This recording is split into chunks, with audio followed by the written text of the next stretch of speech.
I want to talk to you about my friend Charlie Crawford. He's a 10-time NFR qualifier. Charlie Crawford, time to just shake it out and win. Got it on him fast, set there up. We are. Here's a dead nice money run. lead. You betcha 3-8. That's an absolute perfect run. Timing was perfect from the time the first swing is up. He's got the control. Charlie made it happen by being timed up with his horse with the steer, and being able to not just rope, but to pick that steer's head up without changing the momentum for the heeler at all. We know his beautiful wife, Jackie, all three of their beautiful children, the founder of the Liberty and Loyalty Foundation, which this year will exceed $1 million raised for military and first responders. I've said it 1,000 times. Charlie, it's time to rope, nod and ride, whip and spur. I want to welcome you to the Charlie Crawford podcast. Let's ride. All right, everybody. We got Wesley Thorp and Tyler Wade on the podcast. The last two world championships has been won in the team roping by these two cats right here. Thorpe, you've got 3 of them. T. Wade, you got 2 of them. Man, you guys are the hottest teams going. So excited to have you guys on the podcast. Thanks for having us. Yes, Thorpe, sir. had you on before. T. Wade, it's about damn time I got you on here. Yeah. Had to drag him over here. I mean, it's cold today. I was ready to stay inside and do something. Well, man, what a roll you guys were on. Last year, or 2 years ago, the first world title, man, it looked great. Your guys' team, the run that you guys were having, it looked so good all the way through 2023. 2024, if I remember right, first round, looked like nothing even changed. It just looked like flowed right back into it again. That's what they said. It's like rounds 11 and 12. Yeah. And then round 13 hit. Well, I thought too is that that bay horse in there looks so dang good. I forgot what his name is. Spur.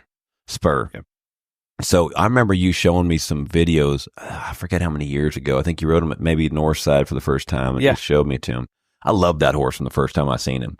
Man, he's been good dang near since day one. He even if he felt bad, you know how the good ones are. Like, you don't have to train him. You just show him.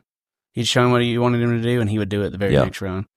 And he's special in the way that, like, if he gets tight, you free him up one time, you don't have to free him up again. You don't have to beat it through his head. You whip him one time to the steer, and he's going to run his guts out every time. Now, he won Horse of the Year last year, right? Yep, in reserve in 23. Mm-hmm. And how old is old Spur now? He's 18 this year. 18. Yeah. He was a little freakish, in my opinion, in the fact of he looked good at Cheyenne. He looks like he'd be good there, the BFI to the NFR. Very few horses does it seem like are good at those two different kind of setups. You remember Walt back in the day, and there's a few horses that could kind of handle being able to open up and have enough speed, but then still be flat enough and quick-footed enough to be good at the NFR.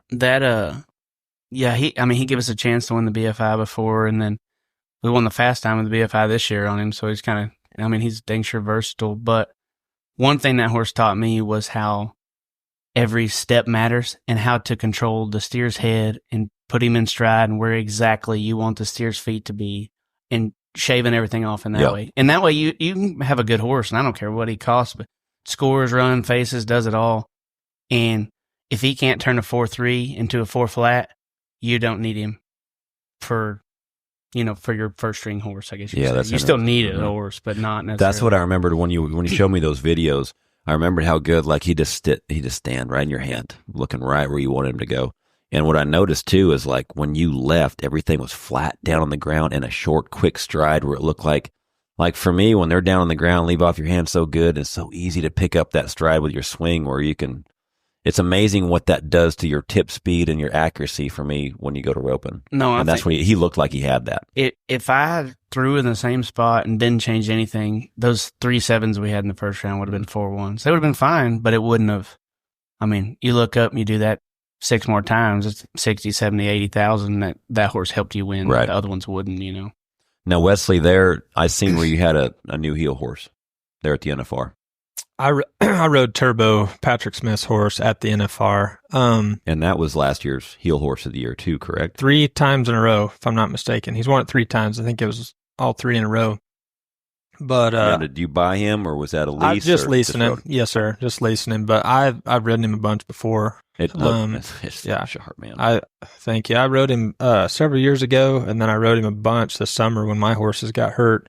I kind of went through a rough spell there for a minute. I had 5 horses down at the same time, and Patrick let me ride Turbo several. I mean, I rode him a lot, and then I rode his other horses if I had to send one somewhere else. But I got. Now, did you guys buddy this year? Yes, we buddied the Because I last thought I couple seen years. where you guys were riding each other's. You were riding his heel horse, and then Yeah, one Tanner time was riding. there was Tanner 4 was- of us and 2 yeah. horses for a Yeah. portion of the season, anyways. Yeah. So it wasn't like you just cold turkey. You'd get No, I had been on. on him enough before, and like Patrick and I have buddied for several years now, and like we would switch horses before we left for the summer and make sure we were comfortable on each other's horses and stuff. And he had ridden mine before over the 4th of July one year, or he actually had 2 horses hurt, and he rode mine for a couple weeks and stuff like that. So we just kind of always made sure we were comfortable on each other's horses and knew where they were. Well, that first round, like we talked earlier, when it was the first round in 2024, coming right fresh off a world title, and when you guys just blasted that one, and I was seeing you on Turbo, I was like, that just fits. Like everything looked like it fit. What do you feel like that is so special about that horse? Because I mean, if you're a 3-time AQHA and the PRCA heel horse of the year, there's something that sucker has that everyone sees.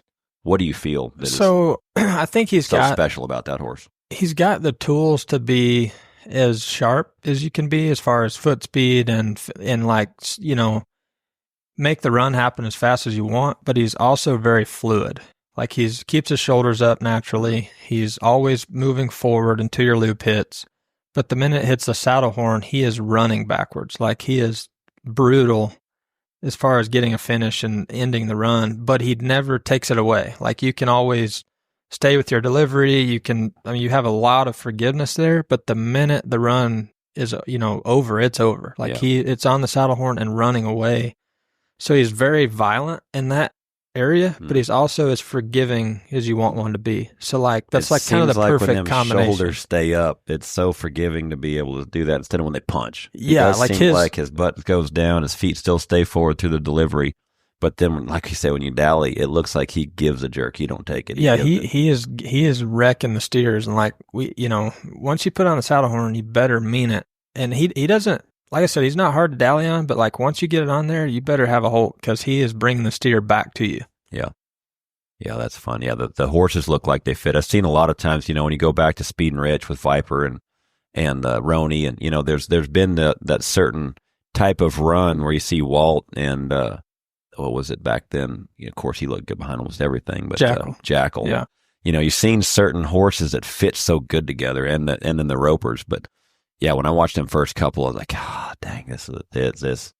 And the confidence I would think you probably have to have. Do you feel like there was a lot of confidence from last year going into year 2, getting your world title won, and then coming in and having such a good start? That's funny you say that because like I was just telling somebody, I've never went into an NFR like overconfident ever. Like I've felt prepared, but I've never once felt as confident as I feel like you should be.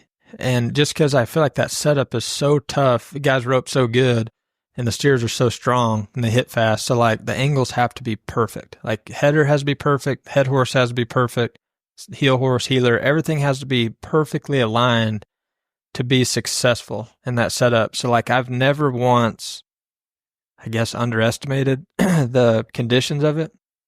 And like round 1 was such a relief to me because you're always guessing like, dang, have I been working enough or do I have the right feel? Is it going to go, because you can be as prepared as you want to be and it can still be catastrophe. So like you never can be overly prepared there. So it was like a huge relief when round 1 was like a smooth run. He headed him fast but smooth. I took one over and we finished good, and that was like big sigh of relief. Like, okay, our run is good enough.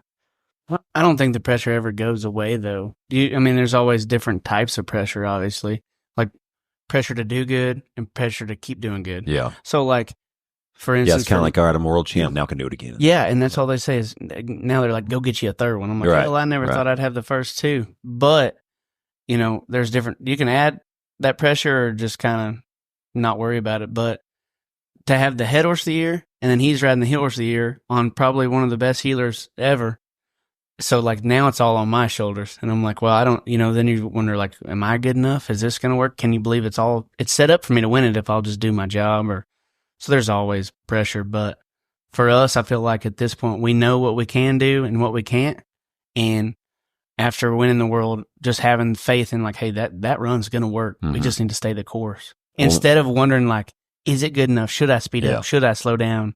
Are my handles good enough? Are we finishing here with this or that? Instead of like, hey, I know we got it. Let's just stay the course and see what happens. Well, I know momentum can be a cruel mistress. It can change on the drop of a hat. And so what was it? What round was it where then, I think second round was good. Was it third or fourth? I missed the third one and the fourth. Third and the fourth. Yeah. So come round 5, I think some of these people, especially team ropers, when they get in their head, when they miss one, that's when the tin cup can show up. We're turning our hat around backwards, putting our change in our left pocket, putting our spur straps on the wrong side. You know what I mean? We're trying to figure out, like, how do we get back in the game? Like, to me, when I watch, I remember Jackie and I would talk before every round because she would commentate for Teton. She's like, who's going to win the round? I said, when they strike, it's going to happen. Like, we kept saying, like, to miss 2 in a row is impossible. 3's not going to happen. So that's how we look at it. But, like, how did you look at it?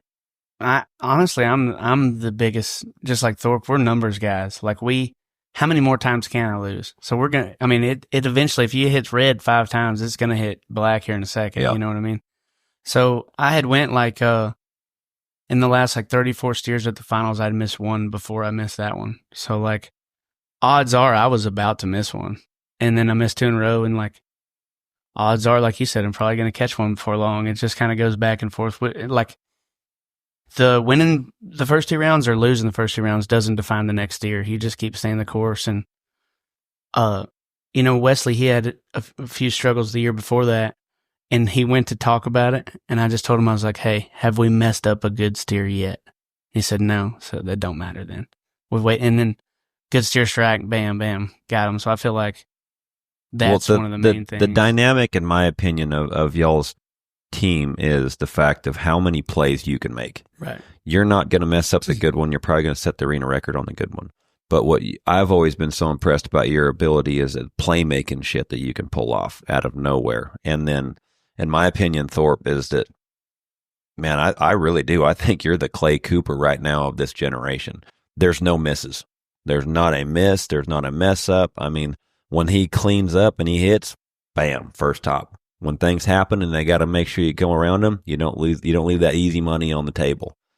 So the team that you guys have, where I've seen where T-Wade, you can make so many different things happen, and you're able to clean up. And no matter what the steer presents, Thorp, I've always seen you to where you're always there whenever the shot's there.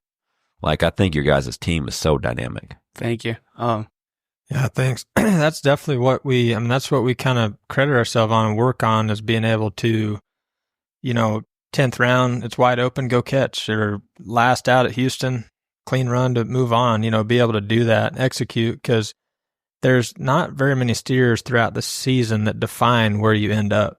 And within those steers, you have to capitalize on those opportunities. So I think when we have the confidence that we can capitalize on those steers, but we have the ability to make bigger plays happen when we need, throughout the other maybe more risky scenarios, but we have those tools in the bag, I think it's a pretty good combination. And trusting in each other, like, if 4 2s winning the rodeo, or maybe last hole, whatever, where we got to go fast, I can take longer and trust that he'll just fire it in hopes that we win something. He might be a crossfire or whatever, but, like, he's going to throw where the money's at.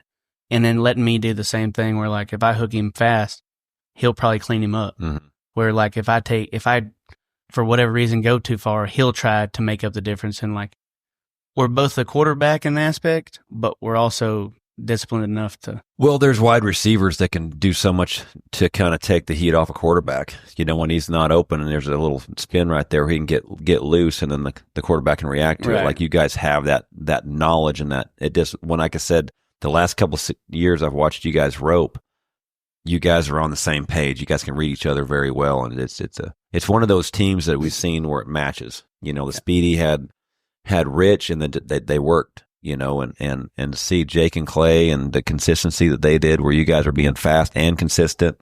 It just looks like a great team. I've said that before. Like you just need to rope with a guy where when you're at your best, he's at his best too. You don't have to, I'm roping with T-Wade now, I need to get the inside and just catch, or I'm roping, he's going to go catch, so now I need to throw faster than I'm comfortable doing. Like we don't have to change nothing besides I try to do my best to give him a better look, because the better look I give him, the faster he throws. Yeah. That's pretty much it.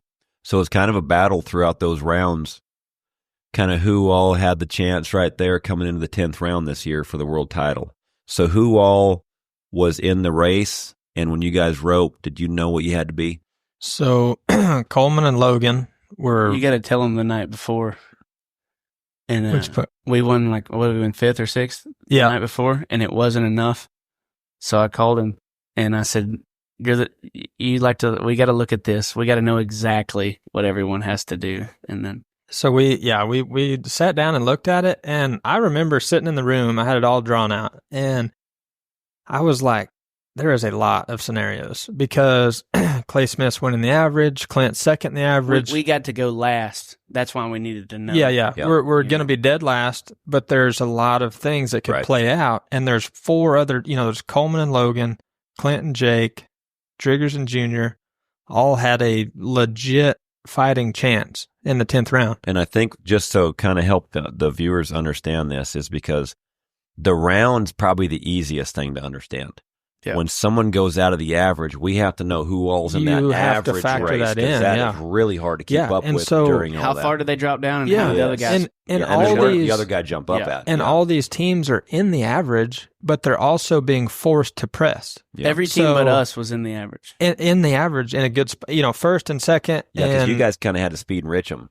You had to do rounds. Yeah, we were through rounds, but what happened is, they're all being forced to press. So if one makes a mistake while he's pressing, which is very doable, then this happens. These guys move up. Or then this guy presses and messes up. This guy moves up. Or they press and do good, and they keep their spot in the average. Or that guy messes up, they move up. Well, then this changes it to where we have to do X. So, we were in a spot where, we had to place ahead of these 2 teams if they were to pull this off. Or we had to stay within 1 or 2 places of this team if it pulls off. Well, then the team that was winning the average misses in the 10th round. When Clay Smith missed in the 10th round to win the average, he said, I didn't even think I was in America. I didn't even think I was awake. I really thought I was sleeping and I had to be dreaming, because that just does not happen. Neither one of us even, we just give the scenario like Clay's got it won, now what? You know? And when he missed, Thorp said, "What did that do?" I said, "That messed us up big time." Oh man, I had it. The factored air in. dropped out of the Thomas and Mack. Yeah, well, he said, "What does that do to us?" I said, "That didn't do good for us at all." That made no sense. Yeah, that never happens. No. That is so. And wild. It wouldn't happen again. Yeah. 10 because when I seen that, I'm like, oh man, now guys are back there with a pencil. Yeah, no, yeah, we really were. I mean, we're the last team out. All these teams with the chance are right in front of us. We're watching them go right in front of us. And then that happened. I literally did have the math done the night before, but like I said, you don't really plan on that happening. But whenever we're talking across the fence, we're like, well, that obviously makes Clint and Jake number 1, but they still need to press because they have such a good chance at the world title. Mm-hmm. Well, when they pull that off, that makes us have to place right within They went them. 4 flat, right? 4-1? No, they went 4 flat, but see, we had to place within 1 spot of them, so that was 4-1. So we had to beat the 4. If we tie the 4, didn't have to beat them, but you had to be right behind. Right behind. So then you're within a 10. So at this point, there's no let's be 4-1 instead of 4 flat. So it's like, the good thing is we knew we had a good steer going in, but we were talking across the fence, and he's like, "Hey, what do you want to? We're back and forth, and I'm like, honestly, let's make our run, like the run we came in with, because we were 3-7 on a medium steer round 1. We were 3-7 on a strong steer round 2. Oh, I remember that. And I'm like, this is the best steer we've had the whole rodeo. Let's make this is the opportunity where it's like, let's try to take the guesswork out and make our run that we want to make. Yeah. And that should be where it needs to be, or it won't. But instead of trying to beat it, this is our one chance that they're putting in our lap to Let's do our thing. I was more nervous all day about the draw because we had drawn a couple strong ones out of that herd, but there was still a few left. Like there was one that went underneath the healer. Yep. That yellow one. Yeah, and something like that. I'm like, if we draw them, we can't place. The 10th round's always tough. It's hard, that 10th round, because tough. the steer, that's their fourth run in there. They start getting dirty tricky in there because they've been getting blasted. And you got some guys that are going straight at the rounds, and then you got some guys trying to place in the average. Yeah. Even though it seems like the times are a little easier, it's the toughest round because that's when them steers get real tricky. Yeah, and then it turns into a drawing match. I don't care if you got to be 4-3 on some of them, you can't do it. So when you're last out, you guys know what your time needed to be. We knew we needed to. We had to press. I mean, we had to so place. So basically, you had to be 4 flat, 4-2, 4-1. I tell you how close we got. We were in the not argument, but we were in the decision. We were back there freaking arguing behind the thing. We were in the discussion of whether we had to win 4th or 5th. Yeah. Basically, we knew we were like, do we place right behind them, or do we have to be within 2 spots? I had it figured into 1 or 2 spots behind, and that was within 2/10. So we were like, let's make our run. Like let's literally before we run the box, it was like let's do our deal, make our run, see where it falls. You could have heard a pin drop in the back, and then me and Thorp are just talking. How fast are they? How fast do we need to be? Because sometimes you can't hear their times. In the back. Yeah, like you're thinking, like, did they say 3.8 or did they say 3.9 or they just say, and they go to the lead, or how about that? And then they never say what the time is. And then you don't ever see the leaderboard. Seems like they're as much as you need to. And I was like, are they? I thought the whole time Clinton Jake was 4-4 and they were 4 flat. Turns out, which is a good thing I didn't know, I guess. I'm telling. So then, when you backed in there, how fast did you have to be? Like you said, 4-1, 4-1, and then how fast were you guys? 3.8. So when you backed in that box, T-Wade, and you guys are going to make your run. Yeah. So what does that mean? Like, what I mean by that is, like, when you're talking about your run, because as I was kind of working on NFR runs, to me, there was a certain spot when you nodded your head, when you picked your rope up, to where you can either kind of feed your rope when you get to the front of the line and then take your shot, or you can get it going where you feed in the middle of the box and you're ready to throw at the line. So when you're talking about when you have, like, because for me, I've watched runs to where when they get the rope started, when they're able to throw, you're going to be in that 3.7, 3.9 kind of shot. And then if you bring your rope up past that and take that extra swing, now you're going to be kind of tickling the 4.2, 4.3, 4.4 because it drags you further down the pin. So when you're talking about making your run, what are you focused on? What are you thinking about? I think for me personally is like whatever you do, you got to live with at the end of the day. And it doesn't matter how you go about it, but whatever decision you had, you try to execute that decision. And like, if I would have been the whole time, golly, I shouldn't have thrown that fast, or dang, why did I take another swing? Just all I knew is what we've practiced time and time again was to swing slow, be smooth, and literally try to handle him accordingly. And I was like, no matter what happens, I need to stick to what I can do. So what do you mean by swing slow? Because as you're talking about a lot of viewers watching that first swing of yours, it does not look slow. Well, I think everybody has a different, don't get too much in a hurry. You got to do for like whatever your weakness is, in my opinion, needs to be your main focus. Mm-hmm. So if you ride like crap, I would focus on riding and then naturally bring your rope up. Or if if that clock gets to running in my head, the first thing I do is step left. And that's the last thing you should do. Because it's going to take him longer to heal him. So like I had to bring my rope up. When I say slow, it's like as the steers that coming through the gates, then start to bring my rope up. Don't rush that swing where I got 2 swings off and the barrier's still up. Like I want to have my second swing off and deliver as I'm crossing the line. My horse moves 30 foot out of the box. Yeah. Like where I got full momentum on my horse. Like that's for me personally. Like I think if some people maybe they need to think about rushing their swing because it's not as fast, or they need to focus on whatever it is. Like that's for me, that's the focus is like slow down, be smooth, and breathe in the turn. Give Wesley a chance. And then the clock usually takes care of itself. Yeah. So I when you guys got done roping, it looked like you guys knew. Like when the stop clocked, like you guys knew. Yeah. Like how cool was that? That was 2 times back to back.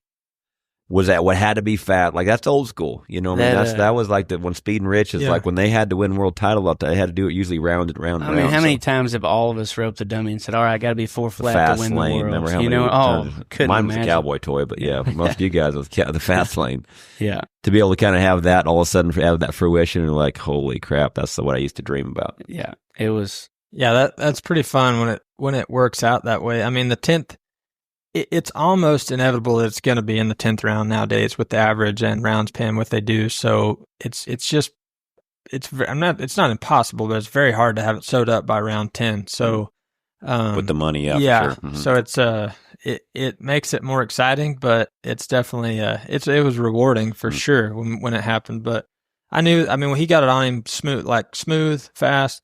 And that steer he didn't hit down the arena like he almost checked up and picked up in the left lead. Like he made a lot of guesswork out of it for me. Yeah. Like he didn't make my job hard. So, we kind of knew we got it done right away, except he was looking at the barrier for some reason and he scared me for just a second. Well, I didn't want to celebrate too soon. Right. Thorp's fist pump, I'm like, am I good? Is everybody good? Yeah. Am I good? All right, now let's do it. Yeah. So, yeah, I strapped on the belt a couple times and I was like, oh, crap. That was a little early right there. I got the barrier. Yeah. Or where you're like, there's no way it worked. Exactly. Yeah. I thought it was pretty cool in the scenario that you had to be that time and you were 3.8. And then we go 365 days in reverse from the year before. And you guys had to be, what, 5'6"? 5'6", yeah. And so it was a different scenario from 2023. So when you guys were right there and you knew you had to be under a certain time, what was your guys' game strategy different from this year as of last year? Well, last year we had a lot worse steer, and there was more thinking involved because if you would have swapped those steers, we wouldn't have won the world either time. But I thought last or at year least too, if I remember right. Yeah, you guys also had an average. You had an average. We had to hold our spot. Hold your spot. Yeah. Yep. So the steer went left last year. We knew it. He kind of cut behind the header. We knew that, and we knew that we weren't in a huge hurry, but you couldn't safety up too much in there. So it just went from making a controlled run versus making a sharp run. Yeah. And it was like two totally opposite approaches, but also not changing that much, if it makes sense. Like he's like, I'm not going to pass up my throw. Last year, it's what he said, he wanted to do. It's kind of that regret we're talking about where I take another one for the first time all week. And the first time, I hadn't took another one practicing either. One at the angle, a steer was sharp too at the angle he was going last year. If he takes another one, you get in quite a pinch right there. And because that arena, the further you go, the more you kind of get in the V. Because it just doesn't allow 55 feet to the left fence. If they go left, further you go, you're it doesn't allow it to get out of that rhythm, I think. How cool is that too with that horse that you ride when you just gun them all week, and then you got to take an extra swing unless you do it. What's crazy is you'll see somebody remark like, "Oh, his horse is ducking, he's about done." I'm like, "No, wait, I'll just kick him. He'll run right up their butt." And I don't know, he's just a freak of a horse, isn't it? And I think that's what give us more of an advantage this year. I don't know how to put it any other way, but like we showed up with those two horses. We didn't let's see how the run through goes, because I've done that. Right. I've had two that were okay, and I wasn't sure, or one I didn't know. We didn't have a let's see how this goes, and I might ride this or do this, and it was literally like I left my backup option at home.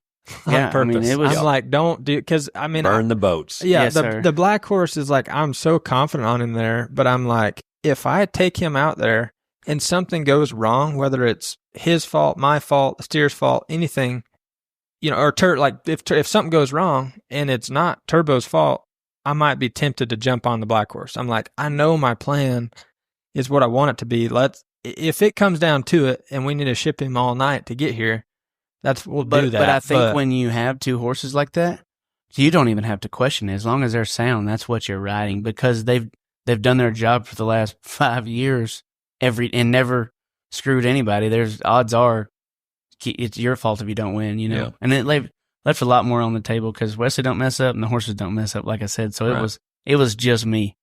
So one of the things that I hear so much, the Monday morning quarterbacks, oh, I can't believe he missed there. I can't believe he took that shot. Explain to everybody how hard that arena is. Because in my opinion, when people say, oh, you should have taken an extra swing, it's like, that place may be the hardest place to take that extra swing, because then what it magnifies after that extra swing is how much harder it is. It seems like if you hit the go and you're in time with your horse and you're able to take that first shot, it almost makes it the easiest way to rope. So unless that steer's just going straight down the pin or even to the right, that's where it seems like being safe in there is really hard. Let's say you want to make a jackpot run. Like you get on your good jackpot horse and be 6'5". If you see like on, say, a third of the steers in there, if you see horn around instead of a move, you might get smoked. And like, say, if you cut your rope off down to one cool, right horn, left horn, and say, I'm going to go be 6'5", you might not get a throw. Like, that's how hard they run. They get through the gates. That's how hard they run, and that's how short that arena is. That's how short it is, and that's how hard they run. And then if you do, say you get a throw at the back end, you don't have control of the run. Like, so it doesn't necessarily mean you're have to bring it over the gates, but it means you have to nail the barrier and be as close as you can, and then take the throw before because their momentum literally could potentially leave you. Like, and that's the best horses in the world. Yeah. That's not your best horse of the 15 roping. That's not your best horse of the 12. That's not your best anything. That's the best horses in the world that can score and fly and pull and face and be 3 or be 7 or at the BFI or whatever. They might get smoked. Yeah. And from experience, there's been 2 separate times I was at the end of the round, just needed a catch. So I was like, well, perfect. I mean, I got to be, let's say one time like 9-8 was winning 4th. And I go catch, and I get to the back end, the steer peels right, and my horse quits running, lose my rope. Well, then the next time was like 2021 maybe, and round was easy, same deal. I'm at the end. I go catch, take 2 more swings, my horse is free, and I waved it off. And it's like, all right, you can't get out of that rhythm. Like, I've missed more trying to catch than just taking my shot that we arena practiced is hard. So when you've had that many kind of ghost or have bad experiences trying to just go catch one, how much of that kind of felt pressure when you last year, 2 years ago in 2023, when you had to be 5'6"? I think that's what got us the first buckle, was that failure previously of going like, hey, I've tried that. That does not work. The steer's coming left. You don't have enough room anyways. The only thing I might change or critique is, like, even though he's coming left, stay narrow and hold him in the corner longer so I can give Wesley a chance to catch up. But besides that, nothing changes with, like, and I think that goes to, like, advanced heading. Like, hey, he comes left, you're going to have to head him up his butt, but that's your best chance to give yourself more room. Yeah, because if I get wide, to find those angles to the left, you have to get wide. If I get wide, you're screwed. So, like, we won Canby this year, and you know how it V's up. Yep. The same deal. Like, I knew he come left. I'm like, dude, I'm going to rope him directly behind him and come directly back. And when I did, he threw, and he knew it was coming, and we won the rodeo. Yeah. And I think that's like literally, I don't know if you call it seeing the future or predicting it or what, but like knowing those angles where that life experience, those runs where you've gotten experience at it to where when you need it. Yeah. Instead of getting wide at a dead stop, trying to find the wall, he come left and I was nowhere near the wall. You know what I mean? So, So I think Thorp, I think T-Wade's probably as fast as anybody on getting it on the steer's head. So when them gates bang, that steer only goes a little ways and that rope goes on and he's turning left. So how hard is it when you know your header's going to throw that fast, especially at the NFR, to be able to get up there and get around it? Because, for a lot of people who don't understand how fast it is, if you left the same time as T-Wade did, you probably wouldn't get there because you can't outrun his rope. Right. So what are the strategies to be able to heel there so dang fast to where you're not shoving the steer left, trying to get there and shoving him as he's throwing, but then still being able to make sure you're there by the first hop when it's happening that fast? Honestly, I think most of it is all come from preparation, like as a team. Like we've made a lot of runs together, and like I know it probably doesn't look like this from afar, but like he's slowed down a little bit, like with his heading. Like he's not taking maybe as fast a throw as he did 4 or 5 years ago. He's a little smoother, straighter, like more parallel with the steer and like keeping momentum. Like his horses are running, so like he's getting on them really fast, but he's pulling the steer at an angle to where he's using more arena. So like that allows me to have more time to get there, essentially. Like he's not taking their heads immediately when it hits the rope and then hips going way down the arena. And then the next stride, the hips come under. So like if the hips hit down the arena, next stride under, it shortens a stride And then the only hop you can throw, you're probably going to lose a leg, hit a front leg, or not finish good. They're too spread out. Yes. Yeah. So he's controlling their heads a lot. So it makes it to where I don't necessarily, I mean, yes, I try to get a good start and get down as far as I can down the arena. But I also know he's using the arena now to where if I don't get to the end of the turn, I've got a whole nother swing to heel the steer. Maybe 2 or 3 more swings if I need to and still finish good. So I like the panicked. visual you've talked about before too, where you guys stay parallel with the steer. Where like so many people can kind of like almost visualize what you're talking about, where you're almost mirroring each other. And like you're not, the steer being in the you're middle. probably not going to be 3-3 being parallel to the steer, but it's the idea of latching on before your horse takes the initial pull. If you're dying off your momentum, putting it on the saddle horn, and then you take it, the only thing to happen is you kill the momentum of the steer, and then it's literally roll the dice. What happens next? It might work perfect. It a really lot of times, might. like but you say, even if you do get them, the chances of slipping the leg's pretty good. And then if you do get them, then a lot of times it You're kills finished. the momentum Yeah, on the it's head not- horse, and then you're facing on a What slack we've done road. a lot is like, hey, what can we focus on to do it consistently? Yeah. And one of them's like the same pattern and then the finish. Mm. That's two things that we That's one have. thing. Like we made a Spurs bunch controlled of that real good. we That made a fast bunch of feet runs. finish good. Like we made a bunch of runs leading up to the finals. Like probably in the 4-5 range, like to where both of us slowed down a whole notch. Like he went a further stride down when he headed him. I went a swing over further, but it was like, how much momentum can I get to heel the steer, and how much arena can he use to finish? And we quit looking at how fast we were and kept looking at our horse's tracks. I'm like, look, dude, we are perfectly in the same spot, and I've faced in the same spot 10 different times. Yeah. That's what we want. And Like, it basically came down to when he took a faster head catch but slowed down in the same spots he was, and I took a faster angle on the corner but still threw when I wanted to, it automatically shaved our run down at half a second. we And stopped looking at the time and between started looking that at the and angle. Spurs, because Spurs got some fast feet. Yeah. And he's always been real sharp on that finish. And then you get Turbo back there that's between the two. Ripping them in half. Yeah, that's a tight finish. It's been really cool. So. Yeah.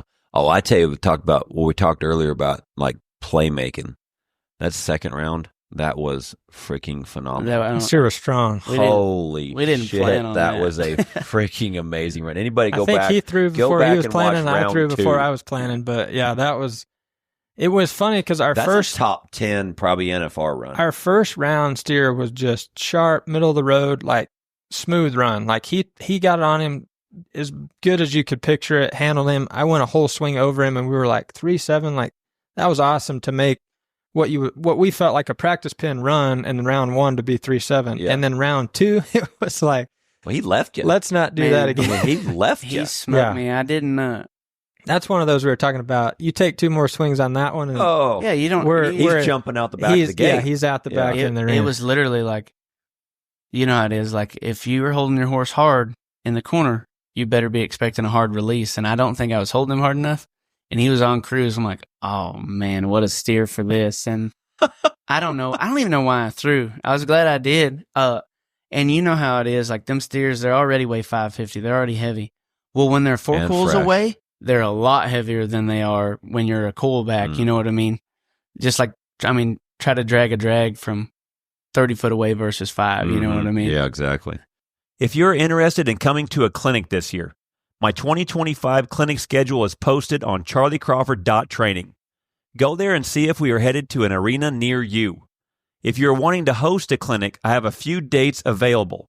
March 7th through 9th, March 28th through 30th, May 30th through June 1st, July 11th through 13th, August 29th through 31st, September 12th through the 14th, September 26th through the 28th. My October is open, and November. All the details and the easy sign-up form can be found on my website under the Clinics tab.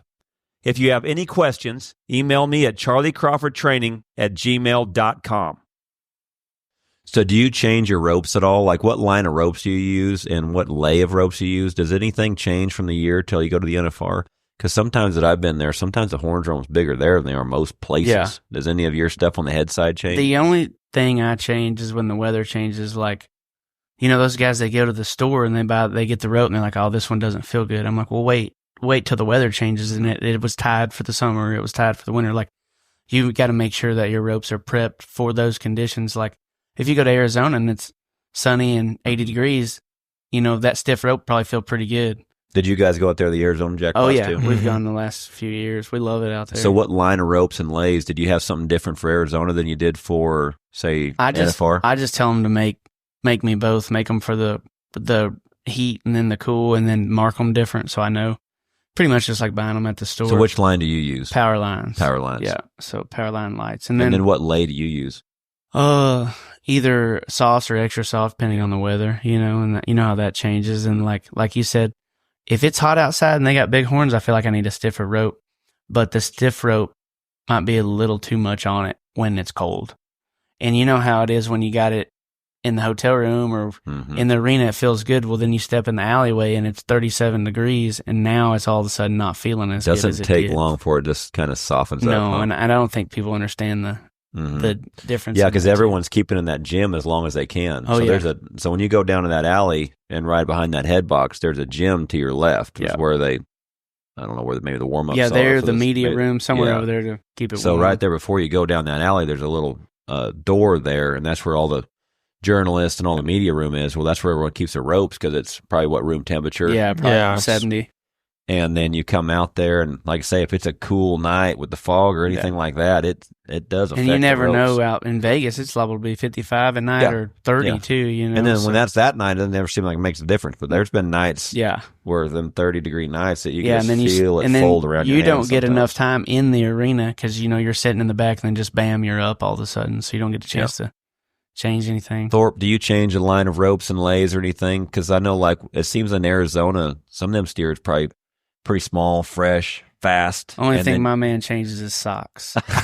I haven't changed ropes in a long time. I've used the NV4 hard medium, tied the same way. I don't even change loop size, to be honest with you. I mean, I think I just changed the way I approach it, like little steers versus big steers. And it used to mess with me a lot as far as how I went about it. But like I've kind of got my routines of different steers, different horses, and that I like to use. And I guess I've gotten to where I'm a little set in my ways as far as that goes. So I just adapt to that versus the rope or loop size or any of that.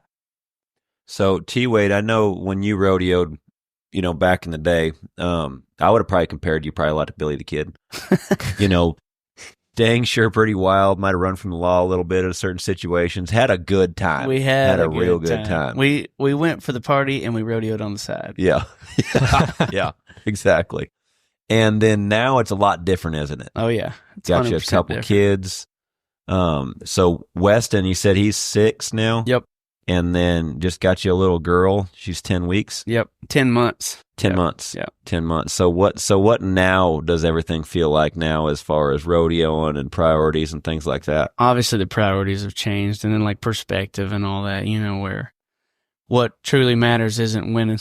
You know what I mean? Like I'll miss, and Weston will just be like, "Dang, Dad, where are we gonna go eat?" And I'm like, "Probably Dairy Queen since I missed." But they don't care. Thorpe's is the same way. Like we get to rodeo with our kids, and thanks to our performance and sponsors and stuff like that, to get the opportunity to take the family with us on the road, I think is one of the coolest things ever. So as long as they can go with me and like to do it, I'm going to do it. But like perspective sure has changed a lot where, we don't stay out past about 9:30. We're done, but we're going to be up early too, drinking coffee, enjoying that. Yeah. So Yeah. And Thorpe, so you've got a little girl now. You had 2 boys, and you just now, what you said 3 weeks ago? Mm-hmm. Is that right? Yep, Had a little Lila. girl. Yes. So we got 3 now, and they're 7, 5, and newborn.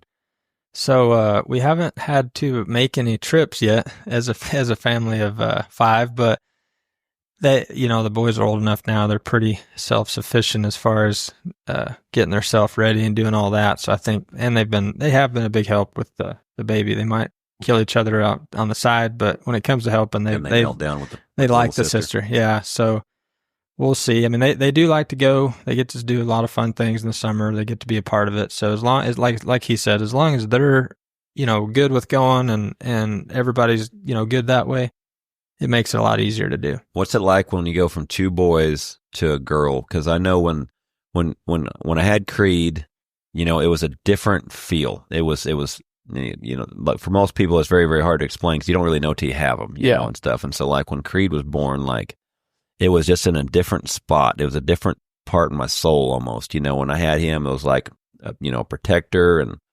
and you know, you're just always kind of, you know, keeping. If he falls, you're there to get him up, and you know, you just can't wait to guide him in certain things. And then, you know, when we had Journey, I was a nervous wreck because I was like, I really don't know much about how to be a girl dad, you know, in a sense, because I was like, man, I was so nervous, and it almost seemed like the older she got, and then when she started holding on to my finger, and then after a while she's leading you everywhere you go, and it doesn't matter what's going on. Like when she says we're doing this, that's what we're doing. Yeah. And it's funny how like almost Creed was in like a soul spot in my inside, and then that little girl had my heart. You know, it was funny how it kind of felt different. When you go from two boys to a girl, Thorp, what was there anything different you felt? I told somebody, I think like when your boys fall, like you help them up, make sure they're all right, but tell them to get back out there. But when the girl falls, you're who the hell made her fall? You know, it is different. Like we're looking for them, but I just think it just kind of hits different, and you're you know, they're wrapped around your finger pretty good. So she's got us all running circles around her right now. That's pretty funny. How's Weston liking being a big brother? No, he's an awesome big brother. We got him a pony for Christmas, and the pony bucked him off, and I just keep telling him the pony's for Winley, so you got to train her. You got to train him. And so I'm like, you got to ride it or it's going to buck your sister off. So the other day it turned too fast and got him down. He started crying. I said, if you don't get back on that pony, your little sister's going to get bucked off every day. And he wipes his tears and he starts running. He's like, I guess I'll ride his ass one more time. I was like, yeah, that's what I like to hear. I love it. So, but no, well, how's the year going so far this year? So there's been Odessa, and then you guys were out there in San Diego. Or we didn't get up at Odessa, so we didn't get the middle. It's supposed to be at San Diego. I ended up not going to San Diego. You ever tried to get a trade at Odessa? I really have. I have. Man, I hate to douse on Odessa at all, but like I just remember, man, when I would go to the NFR, it was like, oh man, that arena's so tight and everything's so fast and they're so exciting, and you know, you're running $30,000 day monies and 80,000 people, and then you go to Odessa and there's probably a snowstorm and there's 130 teams all bundled in there trying to stay out of there, and then like, you know, there's nobody in the stands, and it's almost a little sobering kind of going, and because it's only 3 weeks later, there you are. Yeah, they've forgotten you 10 times over. Everyone's already forgotten Odessa. Yeah. Now Odessa comes, the whole new year. Everybody's already forgotten about last year, huh? Yep. It's wild, huh? We were carrying the saddles out, and Thorpe's like, well, time to start over. Yeah. It's so wild. So, did both of you go to Odessa? Or, excuse me, San Diego? I didn't go. He ended up roping with Jade out there. Mm-hmm. Now, how come you didn't go? I was supposed to go up until the last week, and we had just had Lila, and then the weather was supposed to be bad. It actually ended up not being that bad, but everybody moved their flights up to Wednesday, and then I couldn't be gone Wednesday and Monday. Yep. A little early. And so you roped with Jade out there. Yeah, that's the first time we ever roped together. That's crazy. Yeah. Yeah, the first round looked good. Yeah. Real good. And then what was that rodeo like? That had to be pretty dang cool to start seeing some of these rodeos. That's getting a pretty cool big rodeo, venues. It's to rope where the Padres played baseball. Yeah, no, it's awesome. And there's a ball player named Tyler Wade, so that was kind of cool. I didn't know that. Did he come find you? No, he did not. Out. I should have bought his jersey. Yeah, there you go. Yeah. Yeah, I seen some of the guys in the bronc riding, I think, wearing the Padre jerseys while they were competing. You know how it is. Any big venue like that invites you to come kind of makes you feel special, and then you want to be a part of it too, just because they're supporting rodeo. But in a town where it doesn't look like they'll support rodeo, and then the stands are packed. Yeah, the Saturday I heard was sold out. Yeah, in a baseball stadium in a rodeo in downtown San Diego, California. That's so wild. Yeah, you know, there's a lot of rules there too. Like you can't ride a horse on the sidewalk, or you can't lead him down the sidewalk. It's a good thing you made this rodeo in this time of your life and not the earlier time. Yeah, because we would have rode that horse to the bar back in the day. Exactly. Look at us now.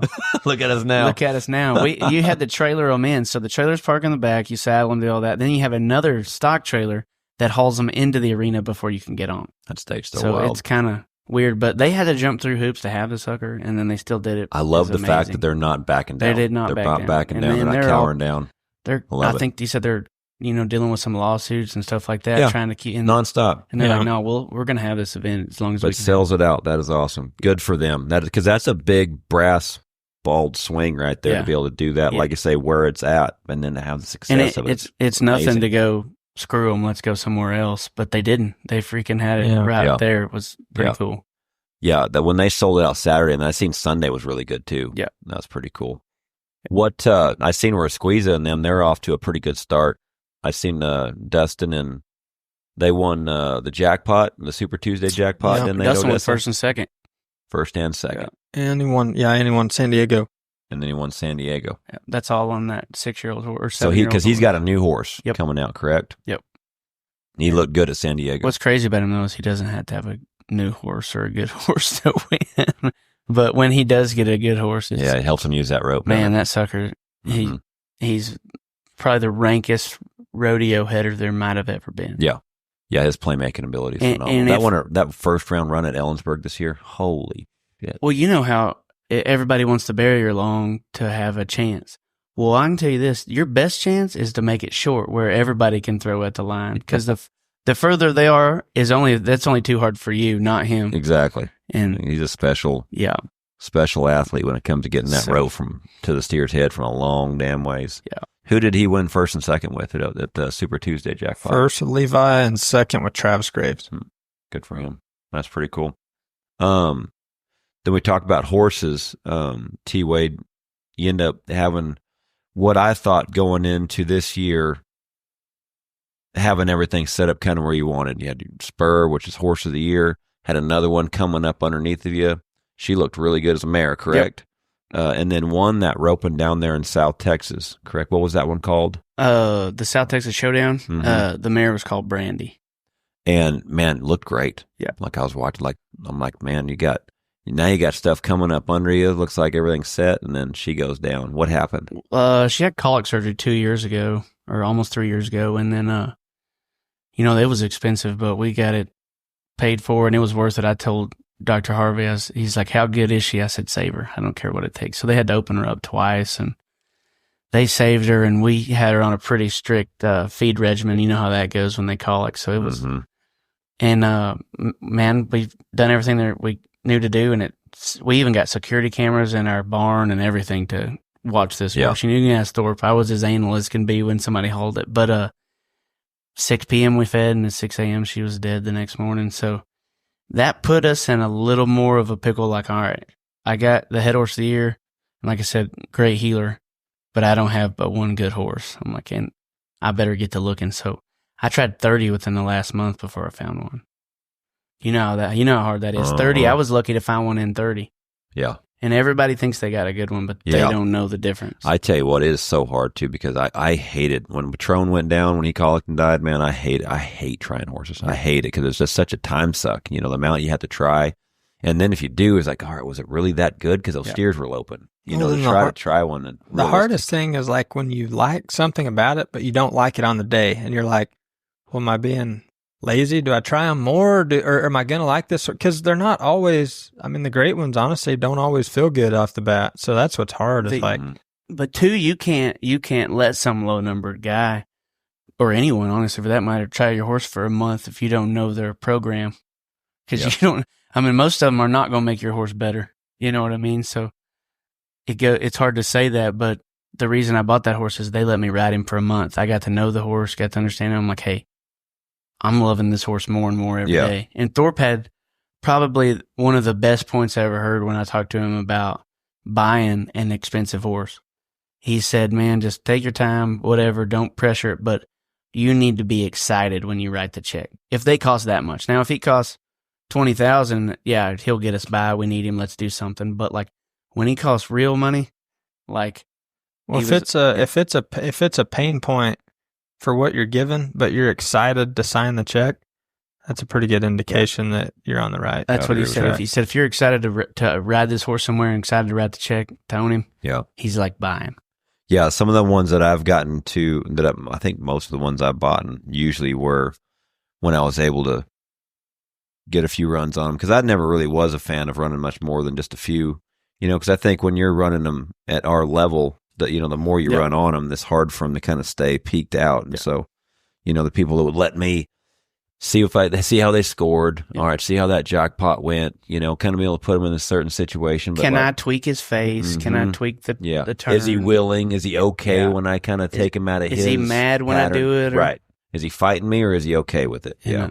I was talking to a friend of mine the other day that is as good as anybody at selling horses, training horses. He's probably one of the best, well-known guys going. And he asked me my opinion, and I said, well, man, if you're trying them, honestly, I would rather try them from the guy that was harder on them as a buyer's point of view than somebody that babied him along. Like that girl that makes him look awesome, and he's, we don't know what he's going to do when you whip him 2-5 in a row, then reach at him, duck him, and then ask him to go catch the next one. Like, he's never had that done, where a lot of as a buyer, he's been through all that. So I'm going to be a day off for him. You know what I mean? Yeah.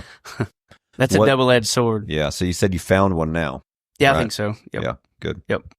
Now, have you gotten to take him anywhere yet? I got to take him to they have 5 jackpots, and I run him through a barrier at home and stuff. I think he's a pretty special horse. And how old's he? He's 10. He come from Monty Lewis. So Monty the calf roper. Can you step off of him? Yeah, he's 16 too. I can't step off of him, but Monty showed me videos tying him down, and that was pretty impressive. That's funny. Yeah, he told me, he said, T Wade, I like you. I want to see you win. He said, why don't you just pick this sucker up on your way home from Vegas? He said, just write me a check or bring him back at Odessa. I don't care what you do. Awesome. And I was like, well, that was enough time. He was super fair about it and cool as can be. And so when he was that cool, I was like, I was pretty excited. Yeah.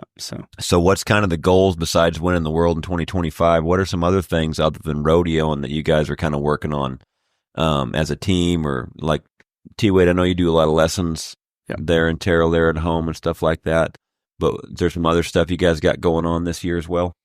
We do clinics. Yeah, we do a few clinics together a year, and then we do some lessons, and then we've started the World Youth Team Roping Championships in 2024.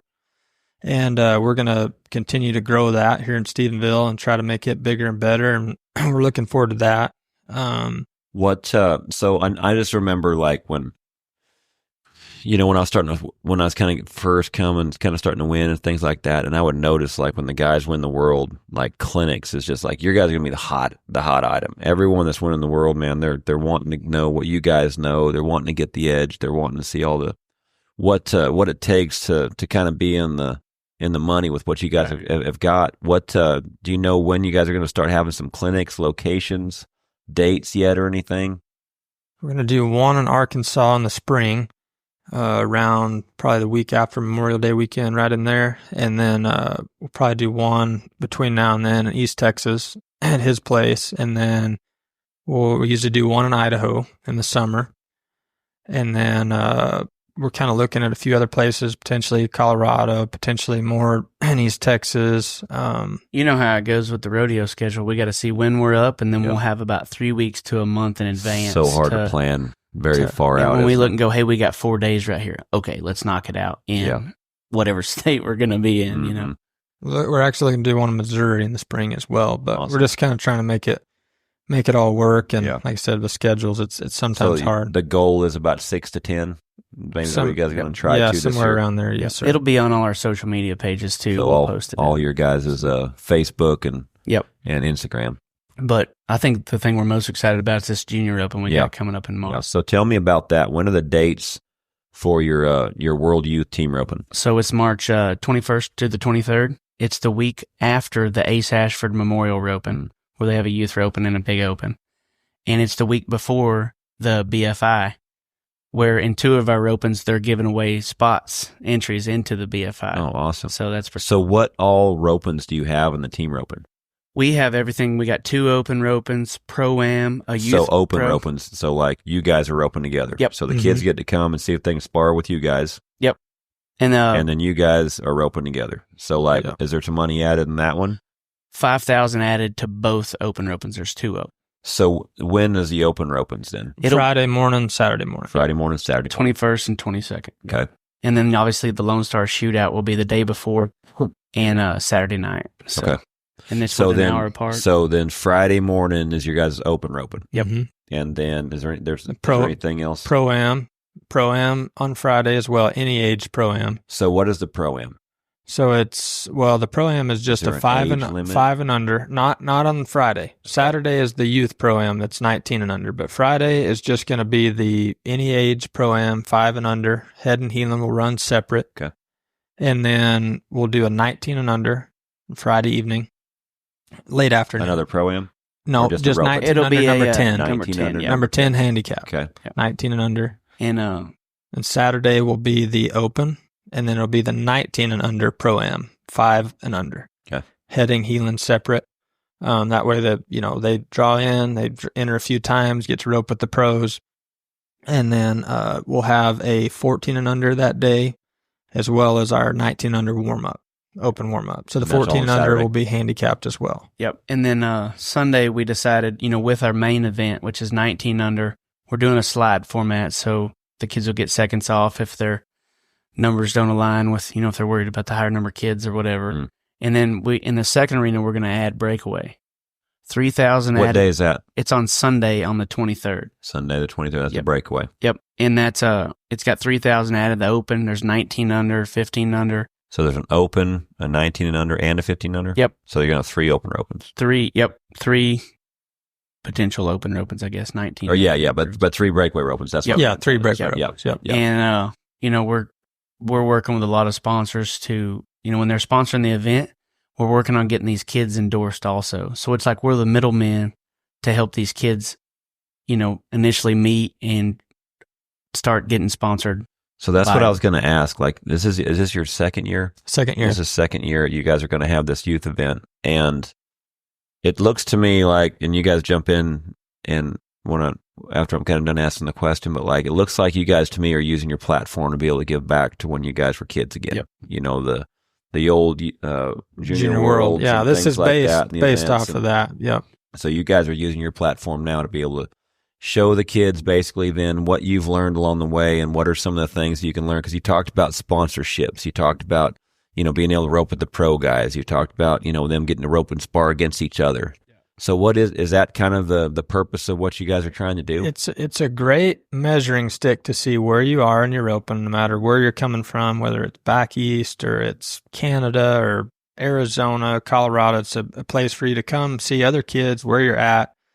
But we also have a division for every level of where you are, as so you get to see where you're at, assess your roping, be able to come back and measure next year, but you also get to be around some of the pro guys that you look up to, as well as get introduced to these sponsors and get some, good relationships started along the way to be able to grow and be a part of that company and represent that company over time. There's a draw-in option in every roping. So Even if you don't have a if partner. you're from Washington, all Yeah. you need is a horse and a rope and come on down. That's awesome. You're gonna have plenty of runs throughout the whole roping and the whole weekend. And there's plug-ins and stalls right there and stuff. And then, like you said, the junior BFI is the next week.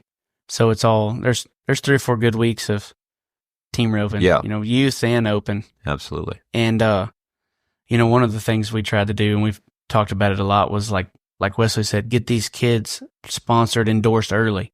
All these kids all the time, all they ask is, how do I get sponsors? How do I get sponsors? How do I get sponsors? Well, the first thing you could do is get your foot in the door and work with them.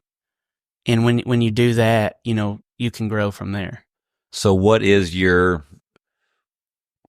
would be your recommendation? What would be your word of advice, T. Wade, for like these kids that are asking for sponsors? How would you tell them that you think to be able to give them advice on how they would have to represent themselves, do you feel like? Well, obviously represent yourself accordingly with, the way you act and conduct yourself in and out of the arena. That's kind of goes with it. But as far as like, you got to find out what you can do for them as well. And not just, hey, I'm going to go to the rodeo. Hey, can you give me some money? Yeah. I'm Let's going to go to the rodeo. hand out. I'll wear this patch on my shirt with 10 people in the stands if you give me your product or whatever.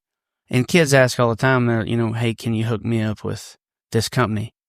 We're using their product? No, but I will if they give it to them. It doesn't work like that. Mm-hmm. You every product that we're with, we literally were with them, believed in them before, and then they found out who we were and was like, hey, do you use it? I'm like, yeah, I use it. It's great, and we go from there. That Equinity brought Spur back, and that's why we started using it.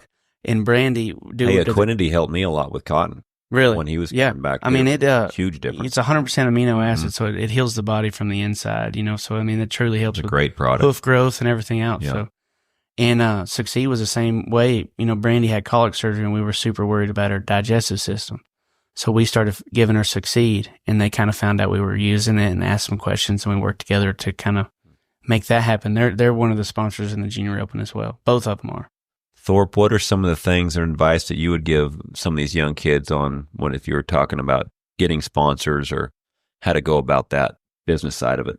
It starts out as a relationship, and you have to, believe in, what you are a part of, and you have to find a fit, and just like Tyler said, it's what can you do for them? You can't look at it as, as simple as the patch or this or that. It's all about, they have to believe in what you do, what you are, how you represent, but then you have to be willing to go any extra, go the extra mile to represent them and, connect the dots of what they're trying to promote. And, kids do want to get in a hurry on the sponsorship side of it.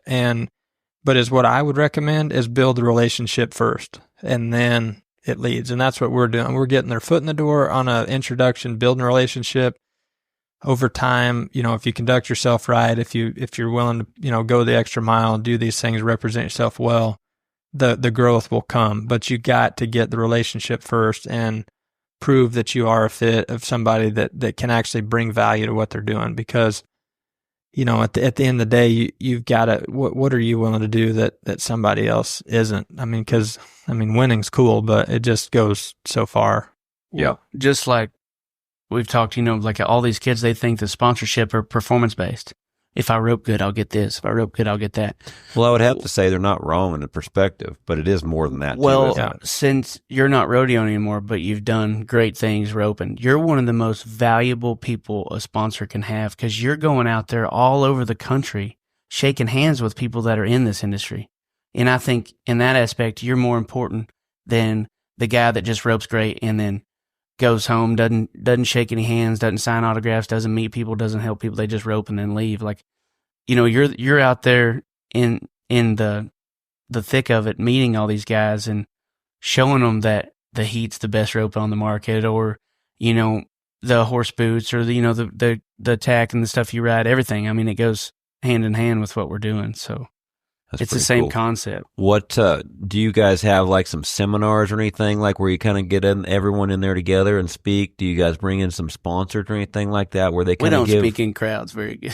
Oh, you got bull crap. I guarantee you guys wouldn't rock it. I promise. We do have we have booths. We let the sponsors come set their booths up. We try to get able to kind of speak. The kids come. Well, the kids go. So after they meet the criteria for what make a short go, do this, do that. They get they go up and they go to the booths and they fill out their emails and information, but then we encourage them to meet the different sponsors and what they do and kind of learn about what the different companies are that are representing, if they're not already, associated with them, but still, if they do know what they do, still get the introduction to meet them and build that relationship. And that's kind of how we've got it set up. And the sponsors aren't there too. We get all the kids' information, their contact. We send it to the sponsors so they can make their own agreement. We're just the middlemen to get. Because when I had Ken Bray on the podcast, I wanted to have his perspective of first Ken Bray the father. I wanted a lot of the dads and mom and dads to kind of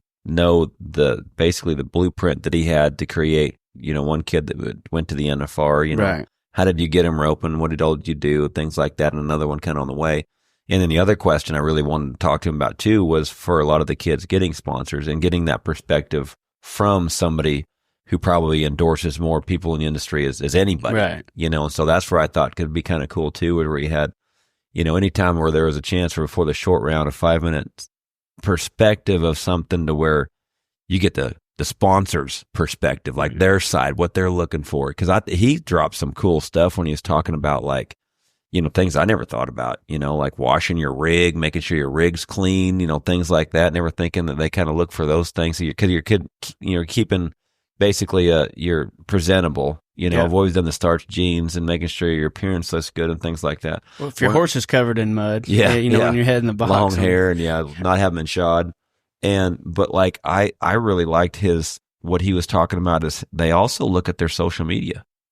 I never thought about that, and the fact that they want to know how they conduct themselves online, and one of the things that I didn't realize was it gives me, I love the idea of it. He's like, do you celebrate others? Do you get on your platform and, do you celebrate, those guys that won San Diego or, your other competitors, stuff like that. I never actually thought about that, but it was just cool. Just little things you do just by being able to get the sponsor's perspective to, like I said, there's a blueprint there. So. To me, too, that most of the sponsors are older in the fact that, like they're my age plus, where, like, there wasn't a social media. You don't DM them and say, please sponsor me. I like your rope. You walk up, you shake their hand, you let them know who you are and what you're about, and you go from there. That's going to go a lot further with every endorsee I have versus sending them a TikTok message or whatever. Well, and I think almost every sponsorship I've had was like what you talked about. What you guys both talked about was the relationship. Yep. Built that relationship first, and then it always seemed like it went from there. Well, I love the fact you guys are having Breakaway too. Yep. What were you guys kind of have imagined when you started adding Breakaway? Because it's one of the hottest events going, and it does seem like they both go good together. I think me and him always look about down the road, the future of the industry. And I think, the next generation is the future of the industry. And Breakaway is such a hot item right now. And it's such a big topic. And I just think it fits really, really good with the kids, with what we're incorporating the kids with the pros. But, there's not really a way they can rope together with the pros. But if we still have the open where it's Stephenville, where they still get to see their idols, but then they're competing in their own age category, it just fits in with what we're trying to build long term and to bring, the awareness to, because I just think that event has so much potential. And they've already proven it with the numbers and the interest. And I think we got to, make sure they have enough spots to compete at and be a part of, and then take our same approach with the sponsors and introducing the younger ones into these conversations with sponsors and meeting those guys. I just think it fits well with what our event does, and it's just a part of the industry as a whole. We're trying to overlap and there. And two, like, we're still learning obviously about it. I know this year's gonna be better than last year as far as little things we've done to tweak it and stuff. But like, if the Breakaway grows, we're liable to have it in a separate location where it's 3 days long as well. We don't know, but we're just trying to get the ball rolling. What is there? Probably $10,000 in cash and prizes in the Breakaway alone. Now? Yeah, at least. Yeah, that's in the Breakaway alone. Yeah. So, just in that alone is what we're trying. And that's in the second arena. We're just working on the live feed and kind of getting it moving. If they show the interest, then we're going to make it bigger as well. Well, I think the industry truly appreciates what you guys are doing with your platform. Yeah. I know the parents do. I've been hearing, as I've been going to some of the, I just got back from Arizona. I had a great clinic out there, a lot of young kids and stuff. And a lot of them will ask too, is like, hey, what are some of the events that I go to? And, because everyone, I think, a lot of parents are looking is like, okay, where do I want to save my money to be able to invest, to be able to take them to the best places I can go. Right. And to me, this has it written all over. If you're a team roper from the East, from the Northwest, anywhere, like, this is your best bang for your buck, and the fact of what they're going to learn also. Yeah. You finally got money added. We're going to actually be roping for money. That means there's some of them events, like Vegas is tricky. There's some of those things, man. The fees are high, and what you win ain't really much of your money back. And how many times do you get a chance to put up 200 to rope with the best in the world? Yeah. In a pro-am type situation. Mm-hmm. Especially when you got both roping events. You got the team roping and the Breakaway, and they go good together. And I think too, that's I remember in high school, like, that was some of my funnest times. Right. When we got to go to the high school finals, that's I met Kyle Lockett, Wade Wheatley, Dugan, Lance Brooks, Zancanella. I met some of the guys that, like, I got to butt heads with for a long time after that, and you develop a relationship with them at that early age. And also too, when I left there, I was like, I've got some work to do. Yeah. This freaking Wade Wheatley sticks, man. And you're talking about California, Oregon, and South Dakota. Yeah. getting together in Oklahoma. Exactly. Everybody's all right there in one spot, Yeah. you know, and then the guys from Texas, they were just unbelievably ranked. You know, everybody was good. But yeah, Arizona and all that stuff. But, you know, you kind of see where the hot spots were, where a lot of the guys came from. Yeah. And as for us, a lot of times the Northwest is like, you know, our opportunity that we had was the summertime. Right. That's when everything was just awesome. And you could kind of see where you're at there in the Northwest. So we had at least that advantage. But for a lot of guys back east, a lot of guys from up the north, you know, this would be a great way for a lot of them to come see where they're at in their roping and to get to watch you guys at eye level. You know what I mean? That's like, they get to see Spur and how good that sucker works. You know, they get to see some of the best horses they want to see on TV. And what are some of the things that you guys are going to try to do? Is some of the top guys going to be able to be there for autographs or anything like that? Last year, it was unbelievable how much, you know, the top guys, you know, our friends that like stepped up and brought extra horses to rope with the kids. Like, we were pretty blown away with how much guys supported it. We shut the books off at 350 teams because we were running out of time and pros to. That's awesome.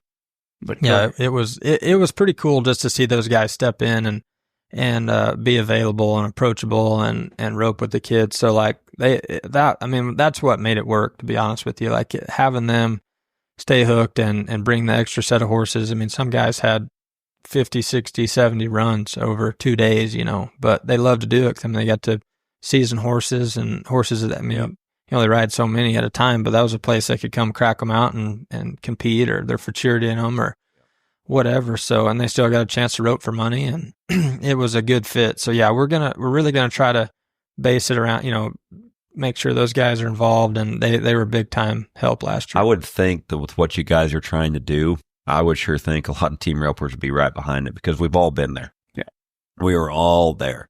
So we all understand what it's like to be able to give those kids a shot, and be able to understand what it was like to rope with our guys, our heroes, for the very first time. And so, yeah, I really, really applaud what you guys are doing. That's going to be pretty cool. Where all can we find all the information on this event? So we have a Facebook page, World Youth Team Roping Championships, and then we have Instagram, and then our personal pages. We try to share it as much as possible. We'll share the post from our original Facebook page. So any kind of social media, Facebook, Instagram, you should, you know, if you go on mine or Tyler's personally, or you go to the World Youth Team Rope Championships page, you should be able to find out as much information as possible. We're about to release the first flyer in the next few days. So and be then on the lookout out so for that, we've released the dates, we've released some information. More cool things keep popping up. We're going to have some really, really cool prizes and giveaways, and we're giving a gator away over the whole deal, and some e-bikes and scooters and saddles and